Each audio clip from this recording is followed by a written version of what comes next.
Hello friends, welcome to Math World. Doctor Sonendra Gupta, alumnus class. Dear friends, आप सभी का मेरा यूट्यूब चैनल में बहुत बहुत स्वागत है। जैसे कि आप जानते हैं कि बीटेक फर्स्ट सेमेस्टर यानी कि आपका जिन लोगों ने 2024 में जो आरजीबी में एडमिशन लिया हुआ है उनका एनरोलमेंट प्रोसीजर स्टार्ट हो चुका है। प्रीवियस लेक्चर हमने देखा था किस प्रकार से हम आरजीबी पर पोर्टल रजिस्ट्रेशन करते हैं। आज मैं आपको बताऊंगा कि किस प्रकार से हम एनरोलमेंट प्रोसीजर को कंप्लीट कर सकते हैं। तो डियर फ्रेंड्स, अगर आप मेरे यूट्यूब चैनल पहली बार आए हुए हैं, चैनल को अभी तक आपने सब्सक्राइब नहीं किया, चैनल को सब्सक्राइब कर लो, बेल आइकन को प्रेस कर दो, जैसे कि आपको पता है सब more informative video, important video lecture आपका अपडेट आपको समय समय पर मिलता रहे। तो आइए स्टार्ट करते हैं। लेकिन वीडियो स्टार्ट करने से पहले आपको मैं बताना चाहूंगा कि वीडियो को बिल्कुल भी स्किप मत करिएगा। अगर आप वीडियो स्किप करेंगे तो आपको प्रोसीजर समझने में दिक्कत होगी और आपको किसी भी एमपी ऑनलाइन शॉट पर जाने की जरूरत नहीं है। आप खुद भी घर बैठे आप अपना एनरोलमेंट कर सकते हैं। बस शर्त यह है कि आप डेस्कटॉप या लैपटॉप का यूज करिएगा, अवॉइड करिएगा मोबाइल से, क्योंकि मोबाइल में आपको कई चीज आपको करने को दिक्कत आ सकती है। तो वन बाय वन हम स्टेप सीखते हैं कैसे हम एनरोलमेंट प्रोसीजर को फॉलो कर सकते हैं। ये उन सभी बच्चों के लिए जिन्होंने आरजीपीवी में 2024 में एडमिशन लिया हुआ है। तो वन बाय वन हम समझते हैं कि यह एडमिशन प्रोसीजर को, एनरोलमेंट प्रोसीजर कैसे कर सकते हैं। तो एनरोलमेंट फॉर्म की लास्ट डेट जो है डिक्लेयर हो चुकी है। कि एनरोलमेंट की लास्ट डेट क्या है वो मैं आपको सबसे लास्ट बताऊंगा। लेकिन सबसे पहले मैं आपको बताऊंगा कैसे एनरोलमेंट प्रोसीजर को हम कंप्लीट करेंगे। तो वन बाय वन समझ सकते हैं। तो सबसे पहले आप देखिए कि नोटिफिकेशन क्या है। किस नोटिफिकेशन के अकॉर्डिंग देखेंगे, 29/11 को ये नोटिफिकेशन निकाल दिया गया है जिसमें बताया गया है कि आपको एनरोलमेंट प्रोसीजर स्टार्ट हो चुका है, आपको एनरोलमेंट फॉर्म भरना है। नेक्स्ट इसके बाद में आपको बताऊंगा कि कैसे हमें किन किन स्टूडेंट को ये फॉर्म भरना है। तो ये उन सभी स्टूडेंट को फॉर्म भरना है जो बीटेक फर्स्ट ईयर के हैं, जिन्होंने बीटेक थर्ड सेमेस्टर में एडमिशन लिया है, जो लेटरल एंट्री के जिन्होंने एडमिशन लिया हुआ है, या जो एमटेक, एमआर्क, एमबीए फर्स्ट सेमेस्टर में एडमिशन लिया है, बी फार्मा में एडमिशन लिया हुआ है, या डिप्लोमा फर्स्ट सेमेस्टर के अंदर ये जिन्होंने एडमिशन लिया हुआ है। नेक्स्ट, पोर्टल रजिस्ट्रेशन यहाँ पर बहुत जरूरी है कि पहले आप ये देख लीजिए क्या आपने आरजीबी के साइट पर पोर्टल रजिस्ट्रेशन कर लिया है कि नहीं कर लिया। अगर आपने आरजीबी साइट पर पोर्टल रजिस्ट्रेशन नहीं किया है तो आप एनरोलमेंट फॉर्म नहीं भर पाएंगे। तो इसके लिए सबसे ज्यादा जरूरी है कि आप पोर्टल रजिस्ट्रेशन कर लीजिएगा। इसके लिए मैंने एक वीडियो लेक्चर मैंने आपको प्रीवियस बताया हुआ है, उसकी लिंक जो आपको ऑलरेडी डिस्क्रिप्शन बॉक्स में मिल जाएगी, जिसमें आपको स्टेप बाय स्टेप मैंने आपको बताया कैसे हम आरजीबी पर पोर्टल रजिस्ट्रेशन कर सकते हैं, यानी कि आपको पोर्टल का एक्सेस कैसे मिलेगा। तो अभी मैं ये मान के चल रहा हूं कि आपको पोर्टल का रजिस्ट्रेशन मिल चुका है, यानी कि आपको पोर्टल का एक्सेस मिल चुका है। तो अब उसके बाद हमें करना क्या है वो वन बाय वन मैं आपको बताऊंगा। तो यहाँ पर दो चीजों का ध्यान रखना है कि पहले आप ये बता दीजिए कि आपको पता होगा कि आप एमपी डोमिसाइल के हैं या अदर स्टेट डोमिसाइल है। कहने का मतलब क्या है, क्या आप मध्य प्रदेश के निवासी हैं या मध्य प्रदेश के बाहर के निवासी हैं। अगर आप मध्य प्रदेश के निवासी यानी कि अगर आपके पास एमपी डोमिसाइल है तो आपका एनरोलमेंट फीस जो लगेगा 150 रुपीज ही लगेगा। लेकिन अगर आप अदर स्टेट के हैं तो आपका ये फीस जो है 650 रुपीज हो जाएगा। इसका नोटिफिकेशन ऑलरेडी आपको दिया हुआ है जिसमें आप पढ़ सकते हैं। उपरोक्त पाठ्यक्रम में वर्ष 2024-25 में प्रवेशित छात्र निर्धारित अवधि में पोर्टल पर ऑनलाइन नामांकन नहीं करने या भरने की स्थिति में संस्था महाविद्यालय में लिया गया प्रवेश नियमानुसार स्वतः ही निरस्त हो जाएगा। नामांकन शुल्क राशि 150 रुपए मध्य प्रदेश निवासी छात्र एवं नामांकन शुल्क राशि 650 रुपए मध्य प्रदेश के बाहर के निवासी छात्र जमा करने के लिए विश्वविद्यालय के पोर्टल पर ऑनलाइन सुविधा उपलब्ध है। ऑनलाइन प्रक्रिया के उपरांत विश्वविद्यालय में हार्ड कॉपी एवं एसडीएफ एवीएल फॉर्म प्रारूप 1 की सॉफ्ट कॉपी जमा करने हेतु निम्नानुसार कार्रवाई करें। तो यहाँ पर साफ साफ लिखा हुआ है कि अगर आप बाहर के छात्र यानी कि आप एमपी डोमिसाइल जिनके पास नहीं है उनको 650 रुपीज जमा करना पड़ेगा, और जिनके पास एमपी डोमिसाइल है उनको 150 रुपीज जमा करना होगा। ठीक है, तो ये दो तीन चीजें आप रखिए। अब यहां पर यह कि आपको कौन कौन से डॉक्यूमेंट की रिक्वायरमेंट पड़ेगी आपको एनरोलमेंट फॉर्म भरते समय। तो सबसे पहले बच्चों आपको जरूरत पड़ेगी डीटी काउंसलिंग एडमिशन स्लिप, यानी कि आपके पास वो एडमिशन स्लिप जिसके थ्रू आपको एडमिशन मिला है, जिसमें आपकी ब्रांच मेंशन होगी, जिसमें आपके सिग्नेचर होंगे, साथ में कॉलेज ने आपको वहां पर सील लगा के दी होगी। नंबर 2, आपको 10th क्लास की मार्कशीट होना चाहिए फोटोकॉपी। नंबर 3, आपको 12th क्लास की मार्कशीट होना चाहिए अगर आप बीटेक का फॉर्म भर रहे हैं। अगर आप डिप्लोमा का फॉर्म भर रहे हैं, बीएससी, अगर आप बीएससी की मार्कशीट हो सकती है, बीटेक की हो सकती है, लेकिन ये उनके लिए है जो कि एमटेक के लिए होते हैं, यानी कि जिनकी पीजी डिग्री होती है। ये उनके लिए पीजी पीजी डिग्री वालों के लिए है। आपके लिए आप जो है बीटेक के लिए 12th मार्कशीट होती है। नेक्स्ट हमारे पास है ट्रांसफर सर्टिफिकेट होना चाहिए टीसी। कोशिश करिए कि आपके पास कलर्ड कॉपी हो तो ज्यादा बेहतर होगा। कलर्ड कॉपी होने से क्या है कि ज्यादा चीजें बेहतर तरीके से दिखाई देती हैं।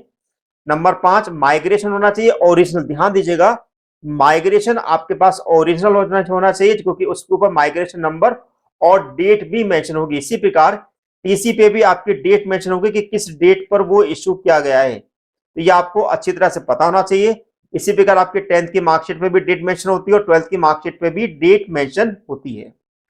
नेक्स्ट हमारे पास है कलर पासपोर्ट साइज फोटोग्राफ होना चाहिए, जिसका साइज 100 बाय 100 पिक्सल की फॉर्म में होना चाहिए। नेक्स्ट आपके पास होना चाहिए स्कैन सिग्नेचर साइज, जिसका साइज होना चाहिए 23x70 का होना चाहिए, क्योंकि आपको वहां पर सिग्नेचर अपलोड करने होते हैं। नेक्स्ट आपको एनरोलमेंट फॉर्म एंड आपको जब एनरोलमेंट फॉर्म प्रोसेस कर लोगे तो आपको एनरोलमेंट फॉर्म का वहां से डॉक्यूमेंट निकालना है। और सबसे लास्ट आपके पास वो पेमेंट रिसिप्ट जिसमें एनरोलमेंट हमारे पास होता है। तो यहाँ पर इतने डॉक्यूमेंट आपके पास होना चाहिए, जिसमें पेमेंट स्लिप का मतलब होता है कि ऐसी पेमेंट स्लिप जिसमें आपका 150 या 650 का अमाउंट लिखा होता है। ये डिपेंड करता है कि आप कौन से स्टेट के हैं। इसके अलावा एक डॉक्यूमेंट की और रिक्वायरमेंट पड़ती है जिसमें एनरोलमेंट नंबर लिखा होता है, तो वो भी आप वहां पर डाउनलोड कर सकते हैं। आपको यहाँ पे 1 बाय 1 स्टेप बताता हूँ कि पोर्टल रजिस्ट्रेशन आप कर चुके, लेकिन फिर भी एक सिंपल सा लॉजिक बताता हूँ। आपको विजिट करना है www.rgpb.ac.in पर। इस साइट पे जैसे जाएंगे तो आपको यहाँ पर स्टूडेंट पोर्टल पे आप क्लिक करेंगे। स्टूडेंट पोर्टल पे क्लिक करने के बाद आपको पोर्टल रजिस्ट्रेशन पे क्लिक करना है। पोर्टल रजिस्ट्रेशन क्लिक करने के बाद आपको यहाँ पर कुछ डेटा भरना रहेगा जो आपको लिखा हुआ है। उसके बाद आपको यहाँ पर एडमिशन ईयर दिखाई देगा। एडमिशन ईयर के बाद यहाँ पर अपनी ब्रांच चूज कर लीजिएगा। अगर आप ओरिएंटल कॉलेज टेक्नोलॉजी के हैं तो 0126 कर दिएगा। यहाँ पर फिर अपना ब्रांच सर्च करेगा तो आपको यहाँ पर अपना नाम दिखाई देने लगेगा। इसके बाद आपको करना है क्या है, आपको जैसे करने के बाद आपको फिर से स्टूडेंट पोर्टल पे आना है। और स्टूडेंट पोर्टल पे आने के बाद आपको यहाँ पर पोर्टल रजिस्ट्रेशन फिर से क्लिक करना है। जैसे पोर्टल रजिस्ट्रेशन क्लिक करेंगे तो आपके पास ये वाला क्वेश्चन ओपन करके आ जाएगा, जिसमें आपका यूजर नंबर जो होता है, जो आपने पोर्टल रजिस्ट्रेशन करते समय जो आपको वहां पर यूजर आईडी मिला होगा, वो यूजर आईडी आपको यहाँ पर भरना होगा। जैसे मान लो अगर आप ओरिएंटल कॉलेज ऑफ टेक्नोलॉजी के स्टूडेंट है और आपकी सीएस ब्रांच है, तो आपका जो नंबर होगा वो ऐसा कुछ होगा, यूजर आईडी 0126 CS24। उसके आगे फिर आपका 3 डिजिट का नंबर लिखा होगा। जैसे मान लो अगर आपका नंबर हो सकता है कि 002, है ना। जो भी आपने यहाँ पर पासवर्ड यूज किया हुआ है वो पासवर्ड यहाँ पर लिखिएगा और साथ में अपना कैप्चा भरेगा। जैसे आप कैप्चा भरते हैं तो आपके पास कुछ ऐसा पोर्टल ओपन होके आ जाएगा। इस पोर्टल को थोड़ा ध्यान से देख लेगा। यहाँ पर आपका लॉगिन लास्ट लॉगिन लिखा जाएगा, यानी कि आप जब पहली बार लॉगिन करेंगे यहाँ पर वेलकम लिखा होगा। वेलकम में आपका यहाँ पर नाम मेंशन होगा यहाँ पर, और आपके यहाँ पर ब्रांच शो हो रही होगी कौन सी ब्रांच आपके पास है। फिर आपके पास वहां पर स्टूडेंट सर्विस लिखा होगा, हेल्प डेस्क लिखा होगा, ग्रेवियस सिस्टम लिखा होगा, ट्रेनिंग एंड प्लेसमेंट लिखा होगा। तो आपको करना है क्या है कि आपको स्टूडेंट सर्विस पर क्लिक करना है। क्या करना है, आपको स्टूडेंट सर्विस पर क्लिक करना है। जैसे आप स्टूडेंट सर्विस पर क्लिक करते हैं तो आपके पास कुछ इस प्रकार से ओपन हो जाएगा। तो डी बच्चों, जैसे यहाँ पर आप इस प्रकार से ओपन होगा तो आप देखेंगे कि यहाँ पर आपका एनरोलमेंट फॉर्म लिखा हुआ। तो आपको यहाँ पे फिल एनरोलमेंट फॉर्म आपको यहाँ पर क्लिक करना है। जैसे इस पे आप क्लिक करते हैं तो आपके पास कुछ ऐसा दिखाई देगा। ठीक है, तो यहाँ पर आपको दिखाई देगा, इंस्ट्रक्शन दिखाई देंगे। तो यहाँ पर आप देखेंगे all field mark with all compulsory to fill, यहाँ पर अपना डिटेल भरिएगा और इसके बाद आपको इस शो माई एनरोलमेंट फॉर्म को आपको क्लिक करना होगा। जैसे शो एनरोलमेंट फॉर्म को आप क्लिक करेंगे तो वहां पर कुछ आपसे डेटा मांगा जाएगा। वो डेटा वहां पर आप ध्यान से भर दिएगा कि डेटा आपसे वहां पर क्या क्या चीजें हो रही हैं। तो मैं यहाँ पर एक रफली चीज बता रहा हूँ कि आपको वहां पर क्या क्या चीज भरनी पड़ सकती है। आपको वहां पर मोबाइल नंबर आपको भरना हो सकता है, क्योंकि आप पोर्टल पे जो आपने मोबाइल नंबर डाला है वही मोबाइल नंबर यहाँ पर डालिएगा। आपको परमानेंट एड्रेस डालना है विद पिन कोड के साथ, ईमेल आईडी वही डालिएगा जो आपका एक्चुअल में जिसको आप यूज करते हैं। अदर डिटेल के अंदर रिकॉर्ड हो सकता है 12th क्लास की मार्क्स, 12th क्लास के मार्क्स मांग सकता है, माइग्रेशन मांग सकता है, इवन माइग्रेशन नंबर आपसे मांगेगा। क्योंकि आपके पास ओरिजिनल माइग्रेशन है तो वहां से आप माइग्रेशन नंबर डाल सकते हो। साथ में अगर आपसे डेट मांगता है, टीसी का टीसी नंबर मांगता है या कुछ भी ऐसे डेट मांगता है, जो मैंने आपको लिस्ट जो डॉक्यूमेंट दिखाई हुई है उसके अकॉर्डिंग आपको वो क्लिक करना होगा। आधार कार्ड को हमेशा अपने पास रखो कि आधार कार्ड की रिक्वायरमेंट होगी। जैसे ही आप ये सारी के सारे डिटेल भर देते हैं तो आपको वहां पर क्लिक ऑन डिक्लेरेशन पर क्लिक करना है और उसको सबमिट कर देना। जैसे आप सबमिट करेंगे तो आपका वहां पर पेमेंट का ऑप्शन खुल जाएगा। तो पेमेंट का ऑप्शन खुलेगा तो वहां पर आपको पेमेंट बना रहेगा कि आप वहां देख लीजिएगा कि आपका कौन सा डोमिसाइल है। क्योंकि अगर आपने एमपी डोमिसाइल फिल किया है तो आपको 150 रुपीज पेमेंट करना होगा। अगर आपने वहां पर अदर स्टेट का ऑप्शन चूज किया है तो आपको 650 करना होगा। यहाँ पर एक बात का विशेष तौर पर ध्यान रखना, गलती से भी आप अगर आप अदर स्टेट के हैं तो आप एमपी डोमिसाइल सिलेक्ट मत कर लेना, नहीं तो आपको यहाँ पर डबल चार्जेस पे करने पड़ सकते हैं। यानी कि आपको 650 की जगह 1300 रुपीज तक पे करने पड़ सकते हैं, क्योंकि आपको डबल चार्जेस यहाँ पर लग जाते हैं जो आपको फिर से यूनिवर्सिटी के चक्कर लगाने पड़ते हैं। तो यहाँ पर बहुत जरूरी है कि आप जिस स्टेट के हैं, अगर आप एमपी डोमिसाइल का है तो 150 पे करिएगा, अगर आप अगर स्टेट के हैं तो 650 ही पे करिएगा। ये यहाँ पर थोड़ा सा ध्यान रखने वाली बात है। अब आपको करना क्या है, जैसे आप पेमेंट डन कर लेते हैं, when your payment successfully done then your enrolment procedure have to be done. यानी कि जैसे आपने पेमेंट डन कर दिया तो आपका एनरोलमेंट प्रोसीजर कंप्लीट हो चुका है। अब आपको करना क्या है, यहाँ पर बहुत इंपॉर्टेंट चीजें हैं। यहां पर आपको करने के बाद आपको जैसे ही वहां पर अपने पोर्टल पे देखेंगे तो आपको वहां पे व्यू रिपोर्ट दिखाई देगी। व्यू रिपोर्ट पर आप क्लिक करिएगा। व्यू रिपोर्ट पे क्लिक करने के बाद आपके पास कुछ इस प्रकार का पॉपअप खुल के आएगा। तो यहाँ पर देखेंगे, यहाँ पे दो चीजें हमें यहाँ पर चाहिए होती है। एक हमें चाहिए होता है एनरोलमेंट फॉर्म। इस एनरोलमेंट फॉर्म को यहाँ पर क्लिक करिएगा और अपना जो भी हो उसका प्रिंट आउट निकाल लीजिए। क्या निकाल लीजिएगा? प्रिंट आउट निकाल लीजिएगा। प्रिंट आउट यानी कि उसका पीडीएफ सेव करिएगा, प्रिंट आउट निकाल लीजिएगा। इसके अलावा आपको यहाँ पर एनरोलमेंट पेमेंट रिसिप्ट निकालना है। ये एनरोलमेंट पेमेंट रिसिप्ट आपकी जरूरत आपको पड़ेगी। एनरोलमेंट पेमेंट रिसिप्ट अपनी निकाल लीजिएगा। इसकी आपको रिक्वायरमेंट पड़ेगी जो कि आपकी 150 और 650 की होती है। सेकंड आपके पास यहाँ पर आपको एक इस बहुत जरूरी चीज यहाँ पर जो है, आपको स्मार्ट कार्ड का पोर्टल रजिस्ट्रेशन निकालना। पोर्टल रजिस्ट्रेशन का मतलब क्या होता है, इस पर आपका एनरोलमेंट नंबर शो होता है। पोर्टल रजिस्ट्रेशन पर आपका एनरोलमेंट नंबर लिखा रहता है। क्या लिखा रहता है? एनरोलमेंट नंबर लिखा होता है। तो इस एनरोलमेंट नंबर इसको आप हमेशा अपने पास रखिएगा। देन उसके बाद आपको यहाँ पर जरूरत पड़ेगी स्मार्ट कार्ड। इसमें स्मार्ट कार्ड का आपका ऑप्शन आएगा। तो स्मार्ट कार्ड हमारे पास क्या है, तो यहाँ पर स्मार्ट कार्ड वाले पोर्शन को निकाल लीजिएगा। तो इसकी जरूरत होगी। कुल मिला के आपको यहाँ पर 4 चीजें निकालनी है। पहली enrolment form, number 2 enrolment payment receipt, number 3 portal registration और आपका एनुअल सब्सक्रिप्शन रिन्यूअल रिसिप्ट। ये 4 चीजें आप यहाँ पर निकाल लेना, क्योंकि इसकी हमें रिक्वायरमेंट पड़ती है। ऑब्वियसली आपको समझ में आ गया होगा। कोई डाउट हो तो आप लेक्चर कमेंट बॉक्स में पूछ लेना। वीडियो को अच्छी तरह देख लीजिए, जिससे कि आपको किसी भी एमपी ऑनलाइन पे जाने की जरूरत नहीं, आप घर बैठे भी ये काम कर सकते हैं। अब नेक्स्ट करना है क्या है आपको यहाँ पर, इसके बाद आपको ये ध्यान रखना है कि आपको ये पूरा का पूरा प्रोसीजर जो है किसी भी हालत में 31 तक कर लेना है। तो मैं आपको सजेशन देता हूं कि आप किसी भी हालत तक आप इस प्रोसीजर को 20 ऑफ दिसंबर तक कंप्लीट कर लीजिएगा। क्यों मैंने ऐसा बोला है कि 20 ऑफ दिसंबर को अगर आप कंप्लीट कर लेंगे तो आप आराम से अपने कॉलेज में ये डेटा जो है 21 दिसंबर या 22 या 23 दिसंबर तक जमा कर सकते हैं। अब सवाल ये उठता है कौन कौन से डॉक्यूमेंट आपको सबमिट करना। अब आपके मन को भाई इतने करने की जरूरत क्या नहीं, इसलिए करने की जरूरत है क्योंकि होगा क्या कि जैसे जैसे टाइम आते आएगा तो पोर्टल पर बेट मतलब कि ज्यादा से ज्यादा आपके लोग वहां पर एक्सेस करेंगे, तो आपको वहां पर फेलियर होने के चांसेस ज्यादा होते हैं। तो आपसे रिक्वेस्ट है किसी भी हालत में इसको आप 20 या 22 तारीख तक कर लीजिएगा। अब यहां पर करने के बाद करना क्या कि आपको कौन कौन सी चीजों की यहां पर दिक्कत हो सकती है। तो यहां पर मैं आपको बताना चाहूंगा फिल एसडीएल फॉर्म और ईवीएल फॉर्म को आपको फिल करना होगा। ये एसडीएल फॉर्म है, तो आप देखेंगे कि यहां पर ये आपका एसडीएल फॉर्म है। एसडीएल फॉर्म में आप देखेंगे कि यहां पर आपको अपना कॉलेज का कोड भरना होगा। जैसे कॉलेज का कोड से मतलब मेरे पास यहां पर ये है कि आपका जैसे मान लो कॉलेज का कोड जो भी हो, मान लो अगर आप oriental institute science and technology के बच्चे हैं तो आपको 0103 बनना पड़ेगा। अगर आप ओरिएंटल कॉलेज टेक्नोलॉजी के तो 0126 बनना होगा। आपका कौन सा एडमिशन ईयर है, तो आपका एडमिशन ईयर है 2024 है, वो आप भर दीजिएगा। देन एनरोलमेंट नंबर जो आपको मिला है, एनरोलमेंट नंबर जो आपको मिला है यानी कि 0126 CS ब्रांच हो, CS भर दो 2441 और लास्ट को यहाँ पर आपको जो भी डिजिट यहाँ पर हो वो भर दीजिएगा। कॉलेज का नाम लिखना है। अगर आप ओरिएंटल कॉलेज टेक्नोलॉजी के बच्चे हैं तो यहाँ पर पूरा नाम लिखिएगा, oriental college of technology, oriental college of technology है ना, ये थोड़ा गलती मत करिएगा, ओरिएंटल कॉलेज ऑफ टेक्नोलॉजी भर दीजिएगा। ठीक है। देन उसके बाद आपको 10th क्लास की मार्कशीट पे जो मार्क्स लिखा हुआ है वो कैपिटल लेटर में लिखना, ध्यान रखिएगा कैपिटल लेटर में ही लिखना है।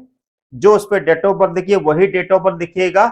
देन उसके बाद आपका एडमिशन स्लिप पे जो नाम लिखा है वो नाम यहाँ पर भरिएगा। देन उसके बाद आपका नेम इन हिंदी, हिंदी में क्या नाम आप लिखते हैं वो आप यहाँ पर दिएगा। आपका जेंडर कौन सा है, यानी कि मेल है कि फीमेल है वो लिख दीजिएगा। अगर आप मेल हैं तो यहाँ पर MALE लिखिएगा, अगर आप फीमेल है तो FEMALE लिखिएगा।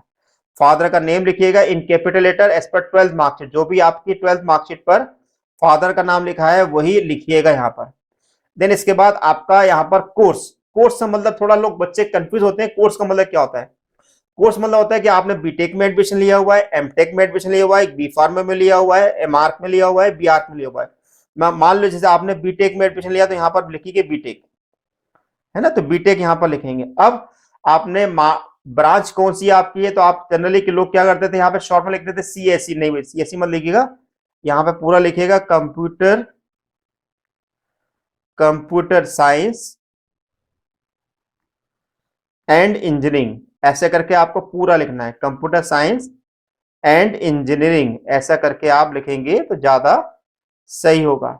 ब्रांच कोड क्या है, तो ब्रांच कोड का मतलब यहाँ पर ये है कि मान लो अगर आपका CS की है तो आप CS का CS यूज करिएगा, अगर आपने AIML यूज किया तो आप यहाँ पर AL यूज करिएगा, अगर आप डेटा साइंस के बच्चे हैं तो CD यूज करिएगा, अगर अगर आपने कहते हैं साइबर लिया तो यहाँ पर CY यूज करिएगा, अगर आप EC के बच्चे हैं तो EC यूज करिएगा, अगर आप सिविल के बच्चे हैं तो सिविल यूज करिएगा, अगर आप मैकेनिकल के तो मैकेनिकल यूज करिएगा। तो आप जिस ब्रांच में पढ़ते हैं उसके स्टार्टिंग के लेटर को यूज करिएगा। जैसे मान लो अगर आप CS के बच्चे हैं तो यहाँ पर CS अपना यूज करिएगा। Mobile number linked with Aadhaar number लिखना है, यानी कि आधार नंबर से जो आपका मोबाइल नंबर लिंक्ड है वही यहाँ पर लिखिएगा। देन ईमेल आईडी लिखिएगा, देन उसके बाद फिर से अपना मोबाइल नंबर लिखिएगा, दोनों नंबर से अपना जनरली कुछ करिएगा सेम ही रहे। आधार नंबर को पूरा मेंशन करिएगा, आपकी कैटेगरी क्या है, कि अगर आप जनरल के तो जनरल लिखिएगा, OBC है तो OBC लिखिएगा, SC है तो SC है, ST है तो ST। सीट कैटेगरी, यहाँ पर थोड़ा सा बच्चों को कंफ्यूजन होता है कि सीट कैटेगरी से मतलब क्या है। देखिए IPS का मतलब ये होता है कि आपने जो एडमिशन जो लिया हुआ है, क्या आपने कोटे के बेसिस पे लिया हुआ है, क्या आप TFW के बेसिस पे लिया, TFW का मतलब ट्यूशन फीस वेवर, EWS में आपने एडमिशन लिया हुआ है, या आप बॉर्डर सिक्योरिटी फोर्स के, या आप जम्मू कश्मीर के, या PMS या PIOFN के नंबर हैं। अगर इसके अलावा यदि कुछ और है तो यहाँ पर अदर्स लिखिएगा, क्या लिखिएगा, अदर्स, ठीक है, अदर्स लिखिएगा। देन उसके बाद मीडियम, और आपका क्या है, आपका मीडियम किस मीडियम पे आप एग्जाम देना चाहेंगे, हिंदी या इंग्लिश, प्रेफरली कोशिश करिए कि इंग्लिश में ही लिखिएगा, हिंदी मत लिखिएगा। देन इसके बाद आपको अपना फोटो यहाँ पर फिक्स करना है, ध्यान रखिए स्टेपल नहीं करना है, फोटो को चिपकाना है। यहाँ पर आपको लेफ्ट थंब यूज करना है, यहाँ पर आपको राइट थंब यूज करना है। आपको यहाँ पर अपना सिग्नेचर इस बॉक्स के अंदर ही करना, बॉक्स के बाहर नहीं होना चाहिए, और सिग्नेचर ऐसा करना है कि वो साफ साफ दिखाई दे, यानी कि आप डार्क पेन का ही यूज करिएगा। देन यहाँ पर आपको अपने इस फॉर्म को प्रिंसिपल से या डायरेक्टर से वेरीफाई कराना है, उनके सिग्नेचर होंगे।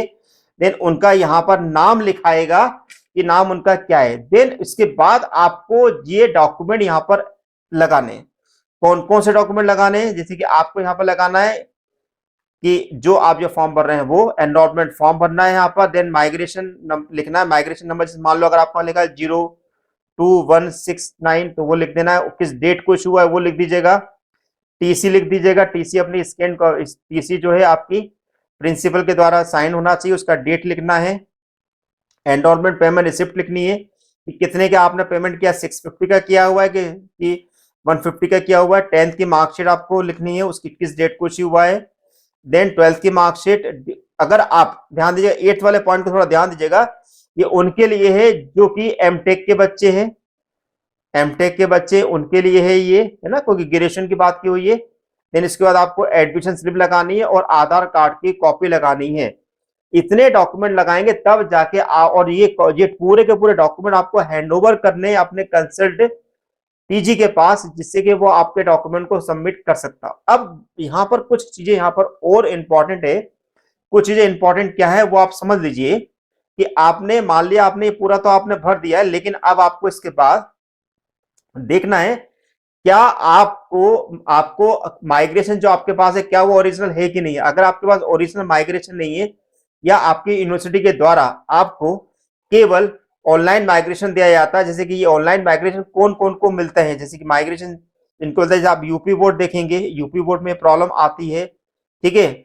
और आपको ओपन बोर्ड में प्रॉब्लम आती है कि वहां पर माइग्रेशन नहीं मिलता है। तो ऐसे बोर्ड अगर आपके सामने आते हैं तो वहां पर आपको प्रोफार्मा 3 बनना रहेगा, प्रोफार्मा 3 बनना रहेगा। लेकिन ये प्रोफार्मा 3 आप तब भरेंगे जब आपको 100 रुपए के स्टाम्प पेपर, यानी किसी भी नोटरी वाले के पास जाइएगा, वहां पर इसके स्टाम्प पेपर पर ये पूरा का पूरा प्रोफार्मा उतारिएगा और इस पूरी डिटेल को आप वहां पर भर दीजिएगा। और भरने के बाद अपने जो भी प्रिंसिपल या डायरेक्टर उसे सिग्नेचर, कौन से प्रिंसिपल कि जिस कॉलेज में आप पढ़ रहे हैं वहां से आपको उसको सत्यापित करवाना है, यानी कि वेरीफाइड करवाना है, ठीक है। अब इसके बाद आपको करना है क्या है कि अगर मान लीजिए कि अगर आपका 12th जो है, अगर आपका 12th जो है 2024 से पहले वाला है, यानी कि आपने 2022 में किया हुआ है, 2023 में किया है, 2021 में किया है, तो ऐसी कंडीशन में आपको गिफ्ट सर्टिफिकेट लगाना पड़ेगा, गिफ्ट सर्टिफिकेट लगाना पड़ेगा। यहां पर आप देख भी रहे हैं यहाँ गिफ्ट सर्टिफिकेट लिखा हुआ है, तो गिफ्ट सर्टिफिकेट लिखा हुआ है, तो गिफ्ट सर्टिफिकेट आपको लगाना पड़ेगा। और इसका प्रोफार्मा मैंने आपको यहाँ पर दिया हुआ है, इस पूरे का एक पीडीएफ फॉर्म में यहाँ पर आपको डिस्क्रिप्शन बॉक्स में दे दूंगा, वहां सर आप उस अटैच करके उसको डाउनलोड कर लीजिएगा और उसका यूज कर सकते हैं। ये भी आपका जो है 100 रुपीज के स्टाम्प पेपर पर लगेगा। ध्यान दीजिएगा, ये उनके लिए है जिनका गैप हुआ है, सबके लिए नहीं है। ये केवल उनके लिए जिनका गैप हुआ है, यानी कि जिन्होंने 2024 से पहले अपना 12th का एग्जाम दिया होगा, ठीक है। जब ये पूरे के पूरे डॉक्यूमेंट आप भर लेंगे, एनरोलमेंट फॉर्म भर लेंगे, तो आपको ये पूरे के पूरे डॉक्यूमेंट जो है आपको अपने कंसर्न फैकल्टी के पास देना होगा। तो डियर फ्रेंड, यहां पर मैंने आपको बता दिया है कैसे एनरोलमेंट फॉर्म भर सकते हैं, कितनी आसानी से एनरोलमेंट फॉर्म भर सकते हैं। बशर्ते ये है, मैं फिर से रिपीट करूंगा कि आप हमेशा या तो लैपटॉप या डेस्कटॉप का यूज करिएगा, आप अपने मोबाइल का यूज बिल्कुल भी मत करिएगा। तो आपको मेरा वीडियो लेक्चर कैसा लगा है मुझे बताइएगा। Thank you for watching my channel doctor Sunil Gupta. अपने फ्रेंड के साथ ज्यादा से ज्यादा शेयर करिएगा जिससे कि उनको ये इन्फॉर्मेशन उनके पास पहुंच सके। Thank you so much.